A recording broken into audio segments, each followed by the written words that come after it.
at this point, I'd like to ask Fernanda to activate your video and audio. Hi. Hello. There she is. I'm going to turn it over to you. Thank you for coming. Of course. Thank you for having me. I'm going to share my screen now.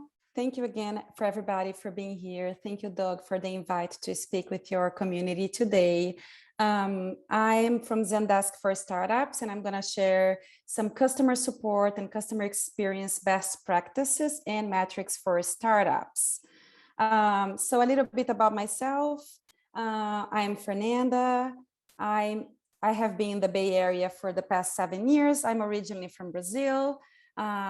A little bit about what I've done so far. When I got here in 2014, I worked with Apex Brazil, supporting Brazilian founders and startups. I wanted to launch their businesses in the US.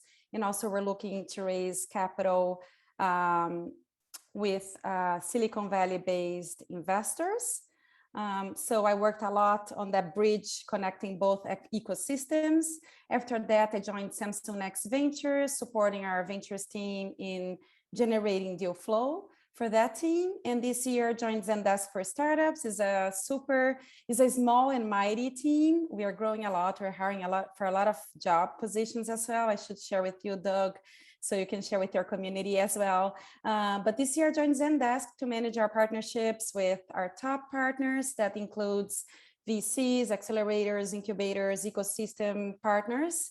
And what really my goal is to get all those baby unicorns like yourselves to join our startup program. And that's why I want to talk to you today. Is my slide moving? There it is. Yeah, there it is. Yeah. It's taking a little bit time. I'm sorry for that. So that's why I want to talk to you about how you can build a unicorn. And I'll present you the best practices and metrics from fast-growing startups who invested early in customer support. So you walk away today with tactics, tools, and strategies. So you can also implement in your customer support strategy so you can take your startup to the next level. And I know we're all zoomed out, we're busy. I get it, I'm the same way. So I promise I'll try to make this super interesting for you and insightful so you can walk away and implement right away. So before I get into the tactics, I wanted to share with you what is Zendesk, right? So we make software to help companies manage their customer relationships. So our background, our backbone, since day one, Zendesk was built with customer service and customer support in mind. And from that starting point, we expanded into sales and other CRM. So this is something that's very unique about Zendesk. Since day one, everything we think about is improving the customers, how companies manage their relationships with their customers. And that's why we are trusted by more than 160,000 customers all over the world. Like I said, we were a startup ourselves not too long ago. We were founded in Copenhagen, 3 guys in an apartment. The story might already be known for a lot of you. They moved to San Francisco a few years later. In 2009, we were already 1,000 customers. And only, I think, 10 people in the company, which is a crazy thing to do. And they raised capital. In 2014, they IPO'd, and now we are a public company. Last year, we reached $1 billion in revenue, which is another huge feature for a startup kind of journey. So it's pretty exciting to be here. And of course, many other startups have grown with us. All of those that I'm sharing here, they joined Zendesk as a customer very early on, and they are still part of our, they're still a customer of Zendesk.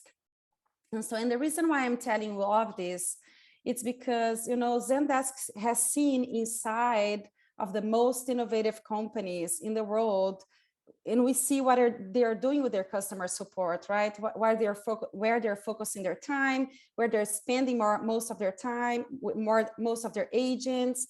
And this is because they all are running on us right now. So we were able to study this and understand what has been working and what doesn't. And today I'm going to be focusing on the 4,400 startups from those 160,000 customers, and some interesting things we have found when we we dug deep into it. So I'm not sure if this is surprising to you, but our research uncovered that more than 70% of startups don't have a formal customer support strategy in place. And if you were one of those companies, maybe this will be the presentation that you need to take a look at and see how you can take that first step. And you know, I understand that it might be very hard for a founder to justify investing in customer support with so many things on your radar, you know, raising capital, hiring amazing talent. You know, it might be difficult to just justify investing in CX. And the truth is that you have to see customer support, and I'm going to share a little bit more why, as a growth lever instead of a cost center. I get it. Most companies see customer support as a cost center. And the truth is that the huge differentiator, what will put you ahead of your competitors, is when you start to see customer support as a growth lever. The truth, like, why do you go to Amazon versus the other guys, right? Every time I buy diapers, why don't I go to Target or Walmart and go to Amazon? It's just because their customer support is amazing. They really stand up. The price is amazing too, but even when the price is the same, I still go to Amazon. And it's just because if that box gets stolen in front of my door, or if it gets lost, I just easily get that problem solved without having to explain too much, you know. So it's just easy. The customer support is amazing, and that's why I think this is one way that you can really differentiate yourselves from your competitors and win your market. And so why is this more of an imperative now than ever? And this might make your stomach churn a little bit, but it's a buyer's world, right? We all know that business have lost the power that they once had, and we have the power in our hands as consumers. We all know this very well now. In the 90s, 2000s, the challenge was to build, you know, with cloud and DevOps, etc., all the way to 2012. You make it really easy to set up your shop online, and competitors flooded, and the channels are all the same, right? At first, we had a lot of different channels, social channels coming up, and now it haven't happened really in the last 5 years. So now it's easier than ever to build a product. No new market channels. Everybody are on the same channels fighting for whatever is there. So right now you have 4 to 5 more competitors than if you started your business in the 2000s. And the customer acquisition cost is up 70%.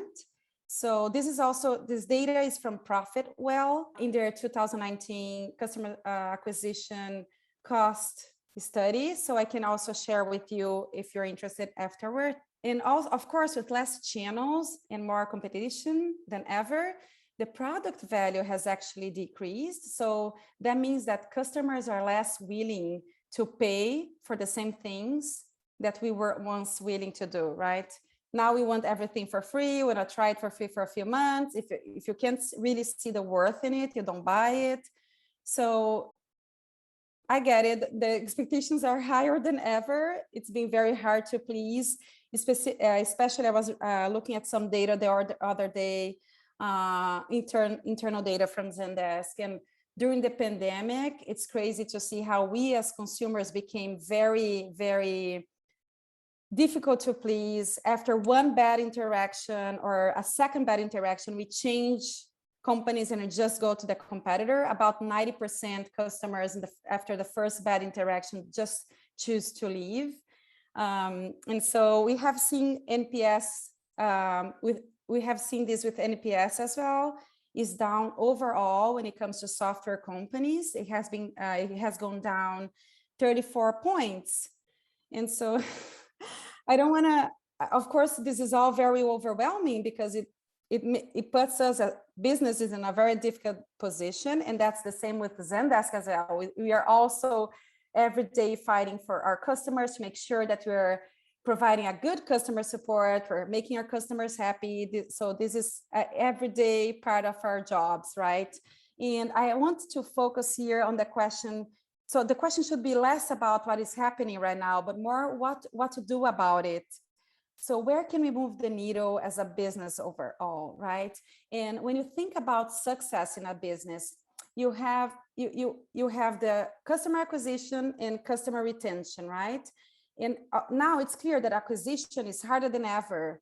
But what if we improve 1% of acquisition and 1% of rotation? And how will this impact your business overall? So if we can increase retention by 1%, you can see that's almost 4 times, has almost 4 times greater impact on revenue than if you do the same with acquisition. And yet, a lot of early stage startups don't focus too much on retention, take a very long time to put a platform in place, a tool in place to support customers, to be there for your customers, and you spend a lot of time on acquisition. And once you lose a customer, trust me, we have been there. Once you lose a customer, it's very hard to win the customer back because they just settle down for another competitor. So we need to realize that the impact on revenue is huge when you focus on retention, and you have to prioritize the customer experience now, right? And investing in CX has a significant impact on revenue. And does it lead to growth? I wanted to make this very interacting. That's why I put a lot of slides. But yes, it does lead to growth. And now let me jump a little more on the conclusion of the study. We looked at all of our existing customers. It was a very deep study we ran, and we narrowed down the product type startups to the product types startups. And now we ended with 4,622 startups, and we examined them by cohort, starting January 2014. And then we looked at factors to determine growth versus, the fasting growing startups versus a stagnant. We also considered some external factors like raising capital, how much they raised. And we layered it on top of the data we had from how they are investing in their customer support, what are the tools they're using their customer support.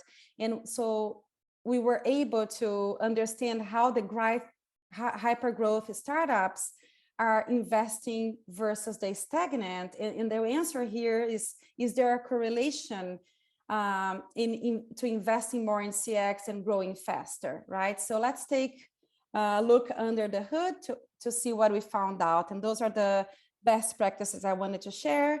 And this is what hyper growth startups are doing that are different from the rest. First, they add a support platform within 9 to 10 months after they raise their funding, or at least 2 years after they founded at the latest. This rule is also known as get out of your inbox. I talked to a lot of startups coming from a lot of different partners. I talked to a lot of VCs in Silicon Valley and all over the world. And a lot of those startups, even after raising capital, they're still debating if it's a good time to get a proper tool. They are still sharing their inbox. It took a little time, I'm sorry, to move. They're still sharing their inbox and having people from different teams jumping in to help customers. So if you are doing that, it's time now that you consider having a tool. Of course, I would love if you choose Zendesk, but just make sure you have a customer support tool in place to help you with that.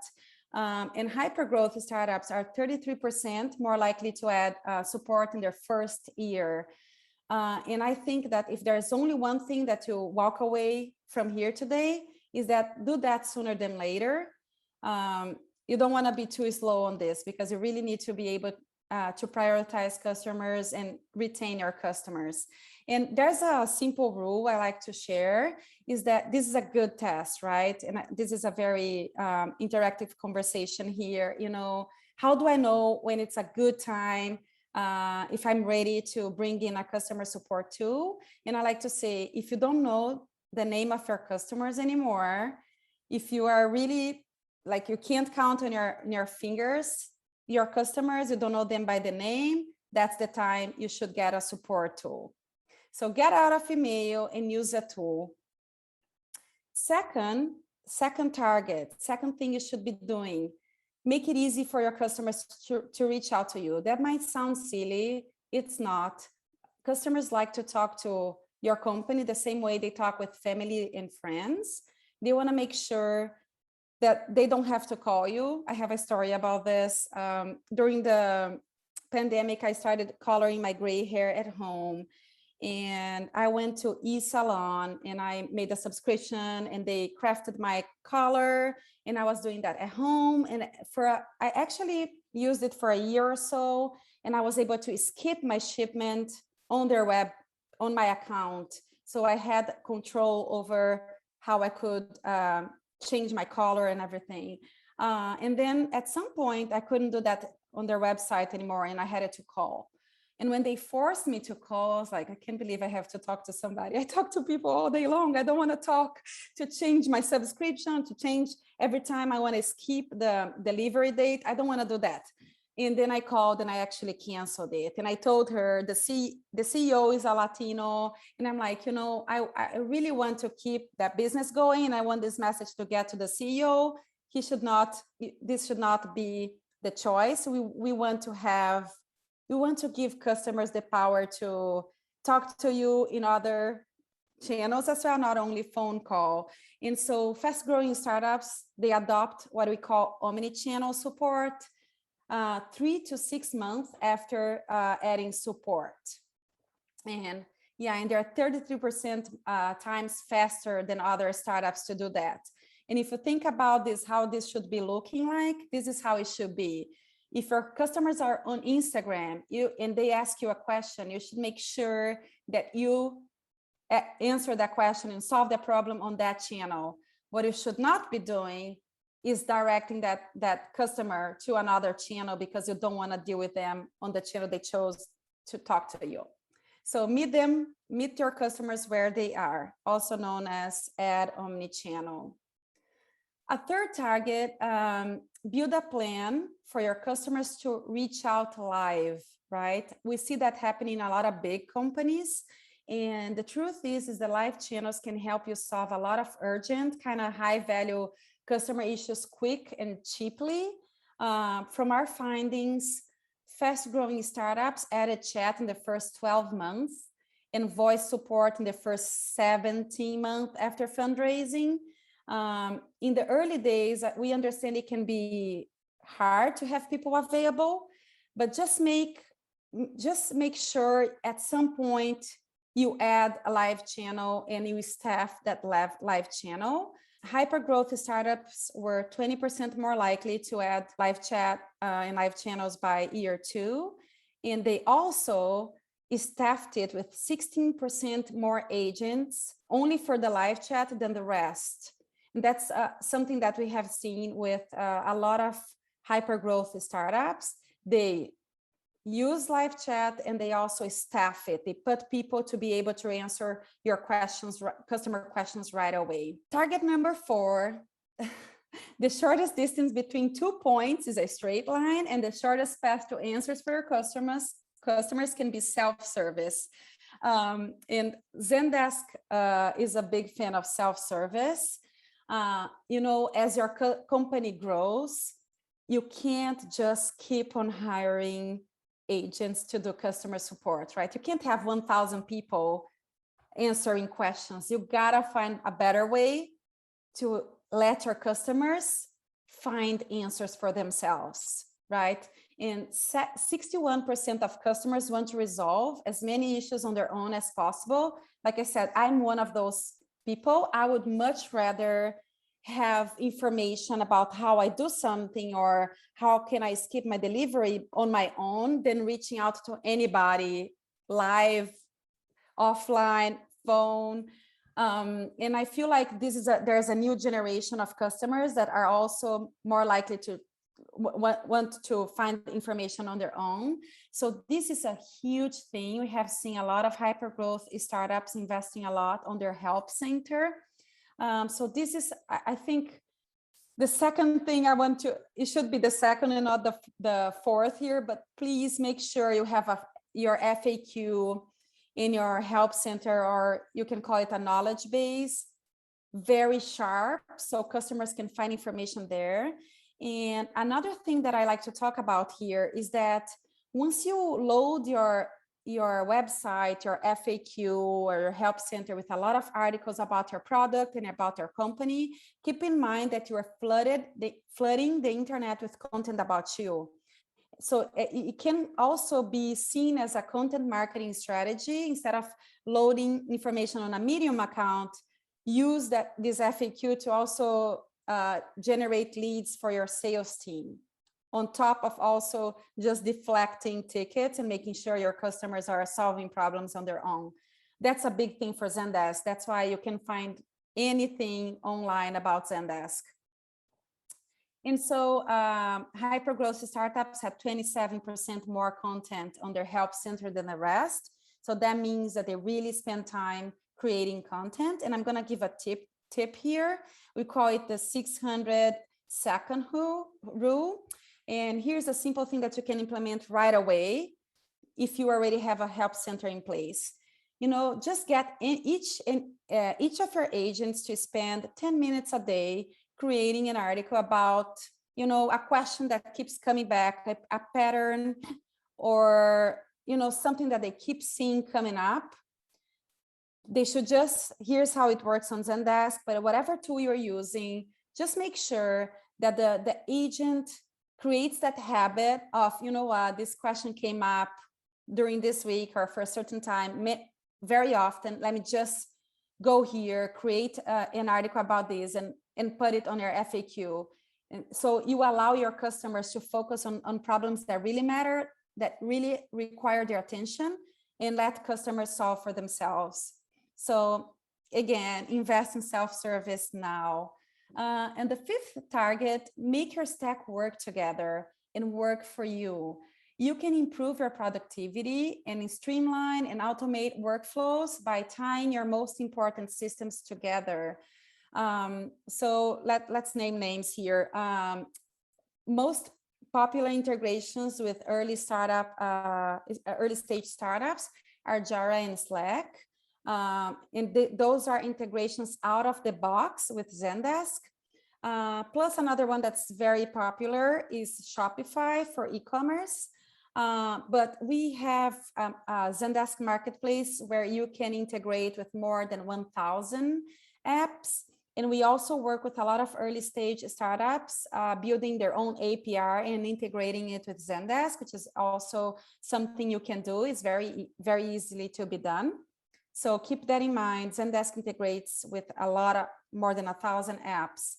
And so the message here is that growing teams invest more in apps and in integrations, so you can put data at your agent's fingertip, right? You don't want to have your agents having to go back and forth to other systems or systems that you use to find information about a certain customer, a certain issue.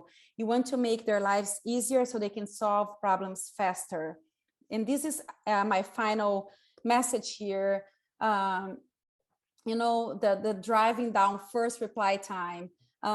This is more for later in your journey when you have a team and you need to manage, outcomes and you want them to act fast. But I believe it's important to know what success is going to look like.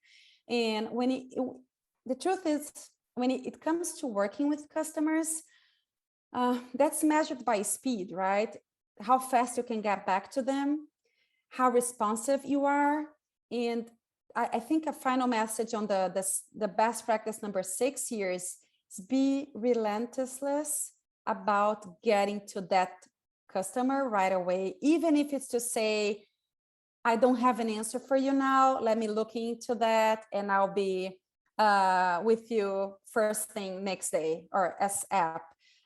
For me, for instance, last night I had a startup in the UK. I saw it was night in the Pacific time. And I knew he was going to be waking up when I was still sleeping, and he was having problem with his account. And I just made sure I sent him a message saying, hey, I'm looking into that. I'll let you know as soon as possible, because otherwise he would be waiting another 8 hours ahead of me, right? So just make sure you're getting that answer, even if it's not a real answer right away, so you don't let them wait. And here is just, So you have it all there. And as you get started, remember, you don't have to do it all in a day, right? But you can actually achieve a lot in a very short time if you just come up with, having a strategy and a plan. And that's what I wanted it to be today, that you have at least a step-by-step visual of how you should be focusing your customer support strategy and implementing those.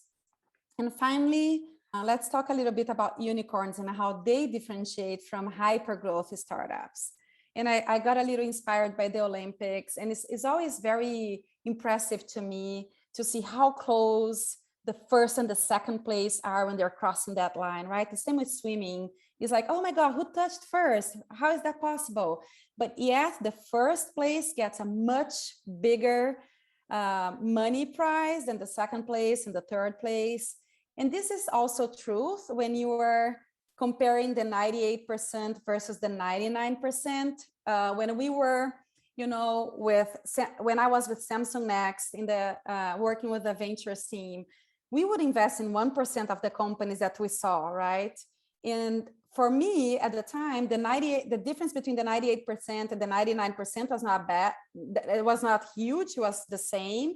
But for those investors that were investing together, the partners for 10 years, they knew exactly how that 1% differentiated, right? So it might be that it's not that different, but that 1% that you're better might land you the next raise when investors are comparing you with your competitor. Sorry, that was tricky. And so the final crossing the line can be can look the same, but that one split second makes a lot of difference. And that's my point here. So you might be asking, what are unicorns doing differently? The truth is they're doing the same things as hyper-growth startups. They're just doing way faster. It's just a speed game here. Unicorns are 14% faster than the rest. They're 41% faster to add self-service and put up that help center. Like I said, this is a very important thing you should be thinking about. They're 32% faster to have a live chat, and they also assign more agents to live channels, especially in large startups when they already raised capital. They staff it a lot more than other startups because they want their teams to respond to customers faster. Remember, once a customer is gone, it's very unlikely it will come back. And I'm telling you because I've seen that happening with Zendesk. Once you lose them, it's very hard to win them back. Unicorns are also 33% more likely to add phone to their support than slower growing startups. And if you start questioning yourself if the investment is worth it, I always like to go back to the math of churn reduction and lifetime value, right? If you reduce 5%, yeah, my thing was not loading here. Even a reduction in 5% churn has a huge impact on your revenue. So keep in mind that churn has a very high cost for your company, and retaining customers is very impactful on your revenue and your ability to grow. I also, something that I always keep in mind, it doesn't matter how amazing your product is, it doesn't matter how much capital you have raised, if you're not able to keep your customers, if you're not able to make them stay and make them happy, your business is not gonna go far, right? And of course, I couldn't end my presentation without mentioning that Santa Cruz Works is a partner with Zendesk for startups, and therefore you have a special promotion if you are interested in joining the program through our partnership with Santa Cruz Works. You can get 6 months of free Zendesk Suite and Zendesk Sales CRM. There are two separate softwares, one for customer support and the other one is a sales CRM. Once you join the program, you have access to weekly office hours with our startup success specialists, a very product-oriented team to help you get insights. They act like a consultant. They're gonna help you really reach your goal when it comes to your customer support journey and how you want to support your customers. We also have an amazing customer support community I think I used a wrong name, a wrong word. Is customer experience leaders. So we have CX leaders from Calm, from Clubhouse, Freshly, Novo, a lot of hyper growth startups on a peer-to-peer interaction. So it's a very resourceful Slack group. So our startups are also welcome to join. And I would love to share the link with you. I think Melina shared, thank you. But this is it for me. And I want to open up for questions. That's great. Thank you so much, Fernanda. Yeah. It really resonates well for me. I actually think of CRM not as a tool, but as a strategy, that it's something that every company needs if they want to be successful, because you can't scale just by adding more people, but you can really be successful if you have a strategy that incorporates tools like a CRM. And it also resonates because I know all of us have experienced the, you call somebody for support, and when you finally get through, they say, "Who are you? What do you want?" And then you think you get it fixed, and then you call back again a week later. "Who are you? What do you want?" We as customers remember every single interaction that we have with a business. So why can't that business know the same? And the only way to do that is to have the right kind of strategies and tools in place to do that. Definitely. I don't know if anybody will have questions. If you want me to go deeper into the product, I can do show the product a little bit. If this is of interest of the audience, just let me know. Or if they have questions. Yeah, I think Melina has a few questions. I also just want to state that as Santa Cruz Works, we help all of our partners do discovery to determine what they need in terms of their strategies. We don't go in and say, what functionalities do you need? We start with, what are the problems you're having, and how can we help, explain to us what the problems are. And then we actually help line up great company partners like Zendesk. So just want to throw that out there. Well, this was a wonderful learning experience, clinic and webinar. We really appreciate everything you've done, Fernanda. Thank you for the opportunity. Yeah, and Zendesk is a wonderful company. I've been in the offices in San Francisco, so I know, know exactly. Our co-founder is still CEO. Miko is still the CEO. He's super approachable. The company culture is amazing. It's a hard thing to do. And he's approachable. Everybody is very approachable. I'm really happy here. And yeah, there's another learning there to see how early stage startups can keep that company culture as you grow, right? It wouldn't be me talking, but I think this would be amazing as well. Zendesk is one of them for sure.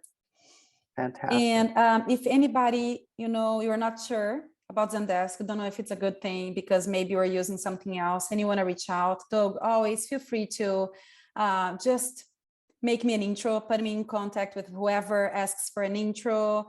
You have my email, my phone number. I'm very active on WhatsApp. Of course, I'm Brazilian. So if you ever want to send a WhatsApp, a text, I'm here to talk before you decide if Zendesk is the right fit. Please count on me. Thank you so much. Thank you. And thank you, everybody who attended today.